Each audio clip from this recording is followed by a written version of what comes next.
तो सभी का स्वागत है एक और नई वीडियो में। तो मैं होप करता हूँ आप लोग बढ़िया होंगे।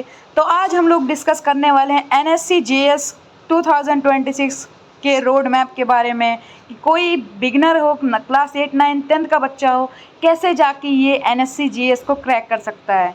आइए चर्चा करते हैं एनएससी जीएस क्या होता है।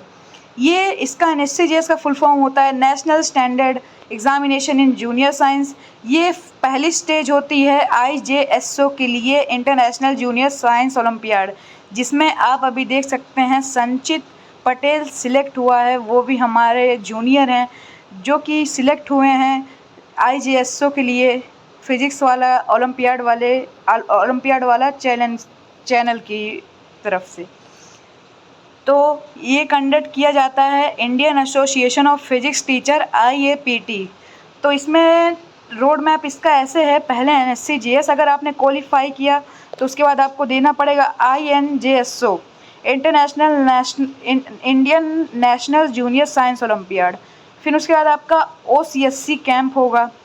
यहाँ से कुछ बच्चे सिलेक्ट होकर प्री डिपार्चर कैंप में जाएंगे, फिर यहाँ से जाएंगे IJSO।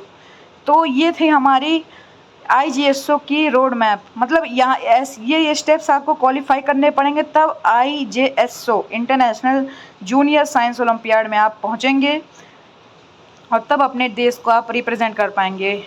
तो बढ़ते हैं नेक्स्ट। टोटल 6 बच्चे रिप्रेजेंट करते हैं हर एक कंट्री को, चाहे वो इंडिया हो चाहे जो कंट्री हो, हर कंट्री से 6 बच्चे रिप्रेजेंट करते हैं कंट्री को। अब जानते हैं इसकी एलिजिबिलिटी क्या है कि कौन सा स्टूडेंट दे सकता है।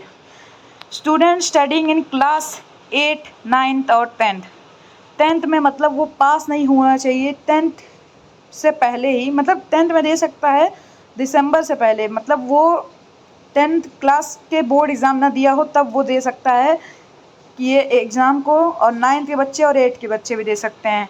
स्ट्रॉन्ग इंटरेस्ट रहना चाहिए फिजिक्स, केमिस्ट्री एंड बायो में, एक बढ़िया इंटरेस्ट रहना चाहिए इन तीनों सब्जेक्ट में, तभी स्टूडेंट मोस्टली प्रेफर करते हैं इस एग्ज़ाम को देना। अब student aiming for olympiad JEE NEET, अगर आप एम कर रहे हैं ओलंपियाड के लिए, जेई नीट के लिए, तो ये एग्ज़ाम उन लोगों के लिए ही है। According 2026 student should born between 1 January 2011 to 31 December 2012। इस डेट के अकॉर्डिंग स्टूडेंट को 1 जनवरी 2011 से लेकर 31 दिसंबर 2012 में के बीच में बॉर्न होना रहना चाहिए। मतलब इस डेट के अगर आपकी बर्थ डेट इन दोनों डेट के बीच में आती है तो आप एलिजिबल हैं इस एग्ज़ाम को देने के लिए। तो अब जान लेते हैं कि पैटर्न क्या होगा। एग्ज़ाम का सब पता चल गया, लेकिन हम जानेंगे अब पैटर्न क्या होता है, इस एग्ज़ाम का पैटर्न क्या होता है। तो ड्यूरेशन इस एग्ज़ाम की 2 घंटे रहती है और मूड हमारा होता है ऑफलाइन। क्वेश्चंस 60 क्वेश्चंस रहते हैं, जिसमें से 20 फिजिक्स के, 20 केमिस्ट्री के, 20 बायो के, और इसमें मोस्टली क्लास 9th और 10th के कॉन्सेप्ट रहते हैं जो कि थोड़े हायर लेवल थिंकिंग के रहते हैं।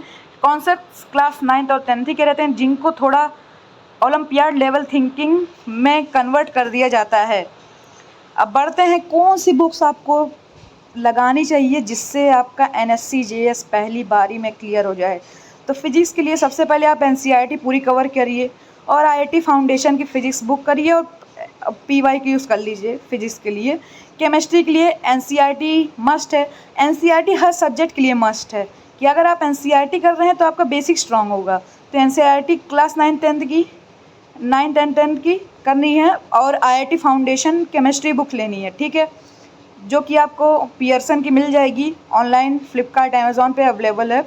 बायोलॉजी में हमें बस पढ़ना पड़ेगा एनसीईआरटी क्लियर है तो आपको क्वेश्चंस आराम से हो जाएंगे। तो ये सारी बुक्स आपको प्रिस्क्राइब करनी है अगर आपको पहली बार में क्वालिफाई कर लेना, इतनी बुक पढ़नी है। तो आप जानते हैं यहाँ से 4-5 महीने बचे हैं शेष एग्ज़ाम होने के लिए। तो इन 4 महीनों का प्लान क्या रहेगा।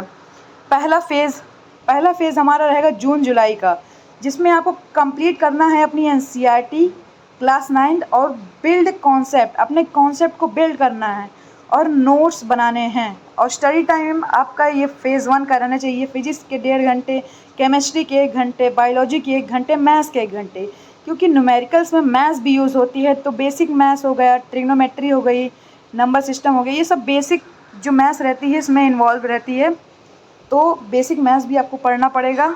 ये हमारा फेज़ 2 था, फेज़ 1 था, अब फेज़ 2 की ओर बढ़ते हैं। फेज़ 2 में अगस्त से लेकर सितंबर तक रहेगा ये हमारा फेज़ 2। तो इसमें आपको क्लास 10 के टॉपिक स्टार्ट कर देने हैं धीरे धीरे। सॉल्व एमसीक्यूज डेली, डेली आपको एमसीक्यूज सॉल्व करना है। Begin previous year questions, PYQ solve करना है डेली, और आपको 50 से लेकर 70 तक एमसीक्यूज डेली लगाने हैं इस फेज़ 2 में। अब बढ़ते हैं फेज़ 3 की ओर।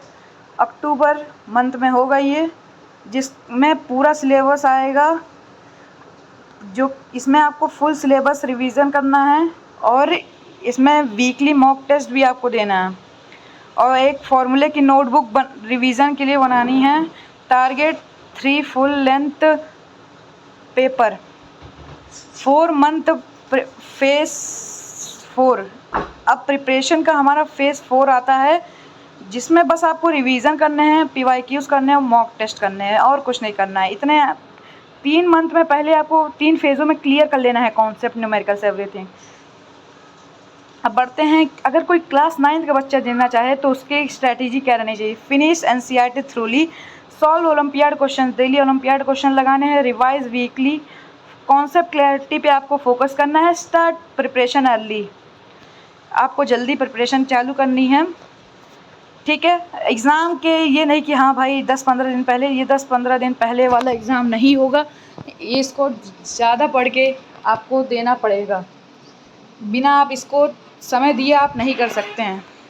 तो ये कॉमन मिस्टेक्स हैं जो आपको अवॉइड करनी है इस एग्ज़ाम को देने के लिए।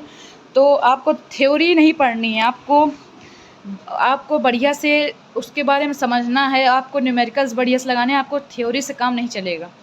इग्नोरिंग बायोलॉजी, बायोलॉजी को अंडर एस्टिमेट नहीं करना है, उसे हल्के में नहीं लेना है कि बायोलॉजी आसान है। भाई कई लोग बायोलॉजी को सोचते हैं कुछ नहीं, बायोलॉजी को भी आपको ध्यान देना है। नॉट सॉल्विंग एमसीक्यूज को ना सॉल्व करना। लीविंग मैथमेटिक्स, बेसिक मैथमेटिक्स का एनएससी जीएस में बहुत बड़ा रोल है। अगर आप बेसिक मैथमेटिक्स नहीं जानेंगे तो कुछ नहीं हो पाएगा, आपका एनएससी जीएस में फिजिक्स आपसे लगेगी ही नहीं। नो रिवीजन, आप रिवीजन ना करें, बस पढ़ते जा रहे हैं, रिवीजन भी करना है भाई आपको। Smart work plus consistency plus revision is equal to success, success means NSC GS का पार्ट। तो ये रहे हमारी कुछ कॉमन मिस्टेक जो आपको नहीं करनी है एनएससी जीएस की प्रिपरेशन के दौरान। और आपका एग्ज़ाम का डेट है शायद 22 नवंबर को आपका एग्ज़ाम होगा, और अगस्त में आपके रजिस्ट्रेशन चालू हो जाएंगे।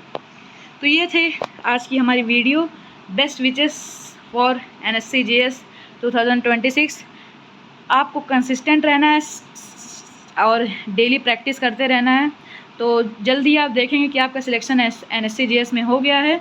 तो आप जल्दी ही आप अपने देश को रिप्रेजेंट करने के लिए एलिजिबल हो जाएंगे। अगर आपने बढ़िया से पढ़ लिया एनएससी जीएस का सिलेबस, तो आप INJSO देंगे, OCSC देंगे, फिर प्री डिपार्चर, फिर आप सीधा चले जाएंगे IJSO में। तो ये था हमारी आज की वीडियो। होप करता हूँ आपको ये वीडियो नॉलेजेबल और बढ़िया आपको पसंद आई होगी। और अगर आपको पसंद आई हो तो आप इस वीडियो को लाइक, शेयर, सब्सक्राइब ज़रूर कर दीजिएगा। मिलते हैं नेक्स्ट वीडियो में, तब तक के लिए गुड बाय।